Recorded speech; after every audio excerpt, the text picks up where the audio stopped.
Hey, what's up, ladies and gentlemen of the internet? How are you guys doing? Good to be on this channel. My goodness, we're here in Boston after the marathon, after the Boston Marathon. This is the Boston Commons Park, and I just ran into this guy. What it do? Good morning, good afternoon, good evening. Thank you so much for coming back to Remy Be Real. I'm Remy. Hope you're doing fantastic whenever and wherever you're tuning in from. On this day, I'm going to be sharing to you some of the sights and sounds from the Boston Marathon. Now, I wasn't running, but it is one of my hometown marathons, and I have the privilege and luxury of just taking a quick trip over and hanging out. So I was recording at mile 26.1. As folks were getting ready to take the last 132 steps before they cross the finish line. Before we go any further, there's one thing I want to make abundantly clear. Speaking for myself, I know the Boston Marathon is a big deal, but it is not the end-all, be-all of running. I'm going to give you a little analogy for comparison's sake, and I know your feelings may differ, and that's okay too, but the way I see it, no one is going to discredit Jim Kelly, Barry Sanders, or Randy Moss for being amongst the greatest players to have ever played in the NFL, right?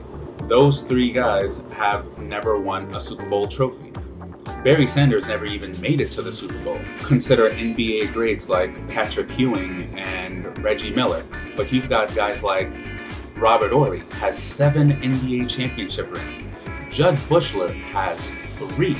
Do you even know who Judd Buechler is? I say all that just to make it clear how I feel. You can be a great runner, a well-accomplished runner, a great triathlete with never running in Boston, never qualifying for Boston, never racing in Kona, never going to Ironman Worlds or anything like that. But if we look at some of the other sports for contrast, you've got some Hall of Famers and all-time greats who don't have championship rings either, and that's okay. With that out of the way, let's take a look at some of the sights and sounds. I'm so thrilled to be able to share some of this with you.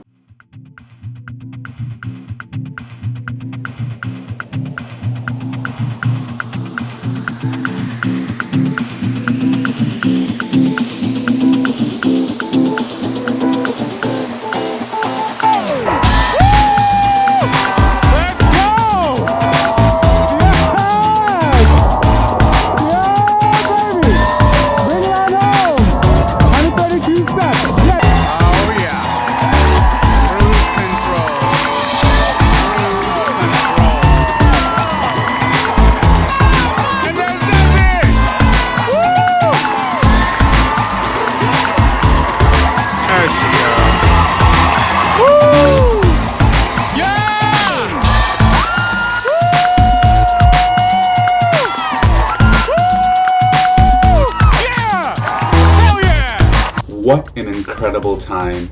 There was just so much energy in there. Big city races are back, and I hope this is a sign of good things to come for the future and other races and other events going.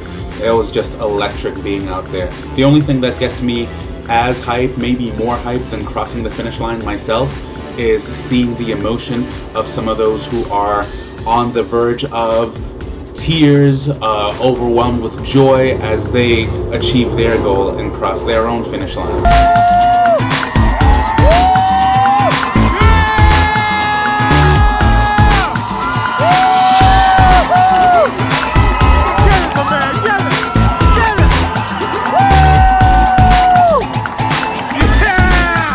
For all the highlights, there are also some tough times involved as well. There is no such thing as an easy marathon. You can do it, you can do it. Take your time. Take your time. Take your time, dude. Yeah, you didn't come this far to not finish, bro. Come on, that, just like that. Just like that. Just like that.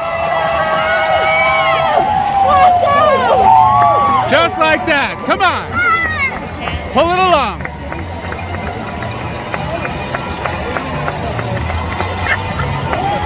You gotta work for it, you gotta earn it. So for all the highlights, there are definitely some folks who are having tougher times out on the course, and my heart breaks for those who couldn't cross the finish line. I'll cheer for you all the same.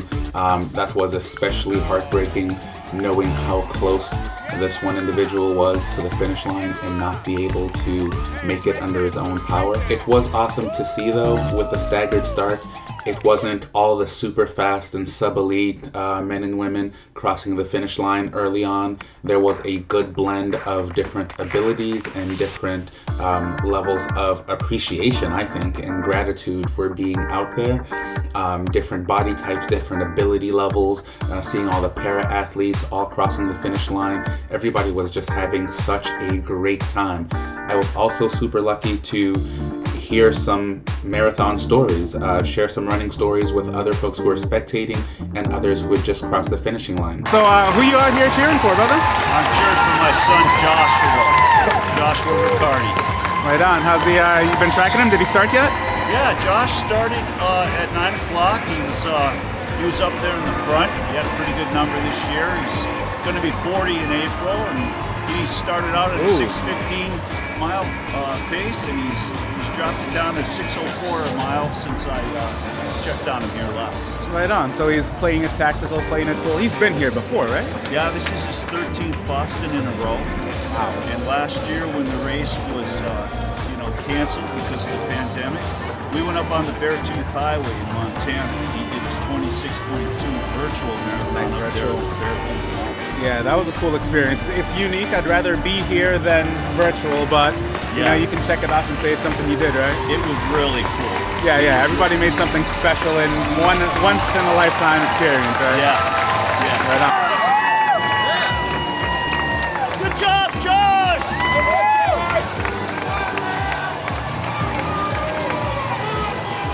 Right on schedule? Josh went out too hard. Yeah. No, a little bit of a positive split today, but I'm sure he's happy. Hey, nothing wrong with that. All right. Get it, Lauren! Yes! Woo! Philadelphia, Natasha Carrillo from California, Dana St. Clair, Whitehall, New York, Elizabeth Hill, from Texas, Dennis Hausman. How'd it go? Much better than expected. I hadn't really trained for this marathon in particular. I had a much longer race about a month ago that I had trained for, and then trying to recover from that. Say more. So I ran the Mogollon Monster 100 mile. Nice. So this was like work. So except this is more running. Okay. That's more Sure. hiking. Gotcha. How'd you do when the sun came out? Today? Yeah. I'm from Phoenix.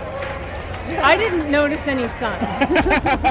This was perfect. So this is adaptation at its best. When we talk about adjust, adapt, achieve, Yes. she nailed it. So you were cool, calm the whole way. I was cool.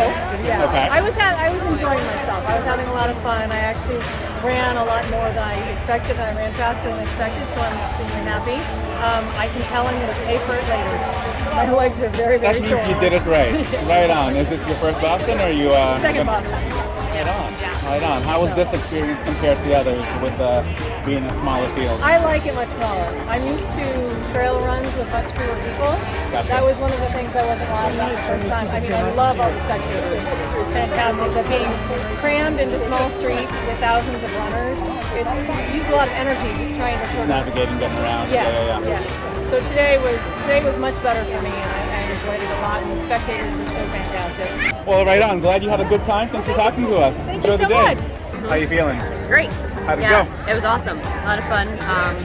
Lived up to the hype that it was. It's my first Boston, so definitely lived up to it. Right on. It was But awesome. You're smiling, so this couldn't have been your first 26.2. It was number 4. Number 4, right on. Yeah. Where have you been? I've done Philly twice, and then I did virtual Boston last year. Right on. So when you stack virtual Boston to Oh, there's nothing compared to this. sights and Oh sounds? yeah. Yeah. My hometown little 6-mile loop was nothing oh my compared to goodness! this. So you just looped 6 miles? Yeah. Oh wow! Well, that way I can have like family and friends kind of help me out along, you know. And you have your own support stations, right? Every 6 Exactly, miles. exactly, Yeah. Smart. That's a good way to be. So, what's next? So you undecided. Yeah, I'm expecting Boston will be back in April in 2022. Excellent. I mean, I'll personally be here, so Right. we'll look out for you. Okay. So possibly that, but Undecided. Undecided? All right. More importantly, have you decided where you're going to eat next? That is, husband is on the mission. Find it somewhere good. Any Everyone's got their role to play, right? Well, I'll let you relax, Thank stretch you. out, have a good time, enjoy the city. Thank you. Okay, so my wife just finished the Boston Marathon. She qualified 2 years ago, wasn't able to do it last year because of pandemic reasons, but her qualifying time actually qualified her for 2 years. You know how you have that overlap, and so she was able to come here today and get it done. Hey, Kristen! Woo! Did she execute what she wanted? I think so. I mean, if anything, she ran faster. Like, the whole thought process was like, come, do Boston, don't kill it, like, live it up, take in, you know, all of this, and just kind of like, you know, get it finished. But what are we doing? Why are you asking Matt? Yeah. How'd the day go? It was really fun. It was a great experience. My legs hurt at the end. As it should. Yeah, that's true. It's a marathon. You should hurt. Yeah, and how have you been staying busy, staying fit with, we heard you qualified 2 years ago and had to get deferred. When did you pick your cycle back up? So I did my own little virtual marathon the day before the last Boston, and then A year ago. Yeah, a year ago in April, and then I probably picked up my training probably 6 months out from this race. Yeah, I never really dipped down left for a half marathon though. I kind of stayed in half marathon things, and then yeah, weekly long. Yeah, if you stay ready, you don't have to get ready, yeah, right? exactly. Right on. Didn't dip down too far.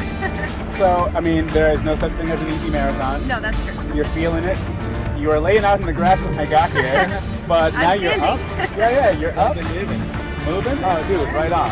Well, that's the race day story. We're gonna get out of here. It's been awesome. Till next time, it's been real. What it do?